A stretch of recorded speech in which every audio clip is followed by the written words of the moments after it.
നമസ്കാരം. മലയാളി വാർത്തയിലേക്ക് സ്വാഗതം. കേരളത്തിൽ കാലവർഷമെത്താൻ ഇനിയും ഏതാനും ദിവസങ്ങൾ മാത്രം ബാക്കിയാണ്. വേനൽമഴ വലിയ തോതിൽ തന്നെ ഭൂമിയെ തണുപ്പിക്കുന്നു. ചുട്ടുപൊള്ളിയിരിക്കുന്ന നഗരപ്രദേശങ്ങൾക്ക് ആശ്വാസമേകി തന്നെയാണ് ഇപ്പോൾ മഴ എത്തിക്കൊണ്ടിരിക്കുന്നത്.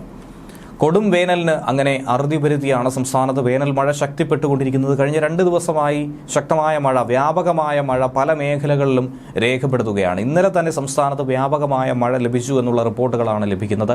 വൈകുന്നേരം മുതൽ രാത്രികാലം വരെ നല്ല തോതിൽ തന്നെ മഴ പെയ്തിട്ടുണ്ട്. സംസ്ഥാനത്ത് വരും മണിക്കൂറുകളിൽ ഇനിയും കനത്ത മഴയ്ക്ക് സാധ്യതയുണ്ടെന്നുള്ള റിപ്പോർട്ടാണ് കാലാവസ്ഥാ വകുപ്പ് പുറത്തുവിടുന്നത്. 8 ജില്ലകളിലാണ് മഴ മുന്നറിയിപ്പ് നൽകിയിരിക്കുന്നത്. തിരുവനന്തപുരം, കൊല്ലം, പത്തനംതിട്ട, കോട്ടയം, ഇടുക്കി, എറണാകുളം, തൃശൂർ, കണ്ണൂർ ജില്ലകളിലാണ് ശക്തമായ മഴയ്ക്ക് സാധ്യതയുണ്ടെന്ന് കേന്ദ്ര കാലാവസ്ഥാ വകുപ്പ് പറയുന്നത്. സംസ്ഥാനത്ത് ഇന്ന് പത്തനംതിട്ട, എറണാകുളം, ഇടുക്കി, പാലക്കാട്, വയനാട് എന്നീ ജില്ലകളിൽ യെല്ലോ അലർട്ട് പ്രഖ്യാപിച്ചിട്ടുണ്ട്. കേരള, കർണാടക തീരങ്ങളിൽ മത്സ്യബന്ധനത്തിന് തടസ്സമില്ല എന്നും കാലാവസ്ഥാ വകുപ്പ് തന്നെ മുന്നറിയിപ്പ് നൽകിയിട്ടുണ്ട്.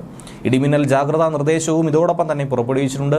കാലവർഷം പതിവ് സമയത്ത് തന്നെ ഇത്തവണ കേരളത്തിൽ എത്തിച്ചേരുമെന്ന വിലയിരുത്തലിലേക്ക് തന്നെയാണ് കടക്കുന്നത്. ബുധനാഴ്ച മുതൽ സംസ്ഥാനത്ത് പലയിടങ്ങളിലുമായി പരക്കെ വേനൽ മഴ ലഭിക്കുന്നുണ്ട്. അത് വലിയ തോതിൽ ആശ്വാസമായി മാറുന്നുമുണ്ട്. ഇന്നലെ കൂടുതൽ പ്രദേശങ്ങളിലും മഴ ലഭിച്ചു തുടങ്ങിയെന്ന റിപ്പോർട്ട് ലഭിക്കുന്നു. സംസ്ഥാനത്ത് വിവിധയിടങ്ങളിൽ ഇടിമിന്നലോടുകൂടിയ ഒറ്റപ്പെട്ട മഴയ്ക്കും ശക്തമായ കാറ്റിനുമാണ് ഇനി സാധ്യതയുള്ളത്. കഴിഞ്ഞ ദിവസം തിരുവനന്തപുരത്ത് മഴ പെയ്തിരുന്നു. കൊല്ലം ജില്ലയിലും മലയോര മേഖലകളിലൊക്കെ തന്നെ മഴ പെയ്തതായി റിപ്പോർട്ടുണ്ടായിരുന്നു. കാസർഗോഡ്, എറണാകുളം, കോഴിക്കോട് ജില്ലകളുടെ പല ഭാഗങ്ങളിലും പരക്കെയായിരുന്നു മഴ പെയ്തിറങ്ങിയത്. കേരളത്തിന് കുറുകെയുള്ള ന്യൂനമർദ്ദ പാത്തിയും തെക്ക് കിഴക്കൻ അറബിക്കടലിൽ നിലനിൽക്കുന്ന ചക്രവാത ചുഴിയുമാണ് വലിയ ഇടവേളയ്ക്ക് ശേഷം വീണ്ടും മഴ മെച്ചപ്പെടാനുള്ളൊരു കാരണമായി മാറുന്നത്. ഇനി മൺസൂൺ കാലത്തിനായിട്ടുള്ള തയ്യാറെടുപ്പ് തന്നെയാണ്. കാലാവസ്ഥാ വിദഗ്ധരുടെ വിലയിരുത്തലനുസരിച്ച് കൃത്യമായ സമയത്ത് തന്നെ ഇത്തവണ മൺസൂൺ ആരംഭിക്കുമെന്നാണ് കരുതുന്നത്. 18-ാം തീയതിയോടുകൂടി കാലവർഷം ആൻഡമാൻ തീരത്തെത്തുമെന്നാണ് പ്രതീക്ഷ. ലക്ഷദ്വീപും കടന്ന് കാലവർഷം കേരളത്തിലേക്ക് എത്താൻ ഇത്തവണ ഒട്ടും തന്നെ വൈകില്ല എന്ന സൂചനയുണ്ട്. ശക്തമായ മഴയ്ക്ക് സാധ്യത ഉള്ളതുകൊണ്ട് തന്നെ കഴിഞ്ഞ ദിവസം പത്തനംതിട്ട, എറണാകുളം, ഇടുക്കി, പാലക്കാട്, വയനാട് ജില്ലകളിൽ യെല്ലോ അലർട്ട് പ്രഖ്യാപിച്ചു കഴിഞ്ഞിരുന്നു.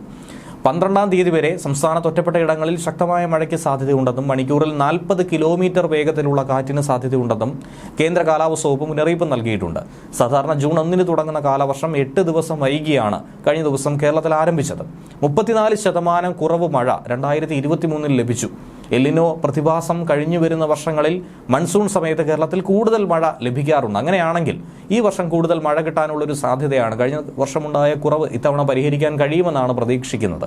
ഇത്തവണയും അതിവർഷ സാധ്യതകൾ കരുതിയിരിക്കണമെന്നുള്ള മുന്നറിയിപ്പാണ് കേന്ദ്ര കാലാവസ്ഥാ വകുപ്പ് പുറത്തുവിട്ടിരിക്കുന്നത്. ന്യൂസ് ഡെസ്ക് മലയാളി വാർത്ത.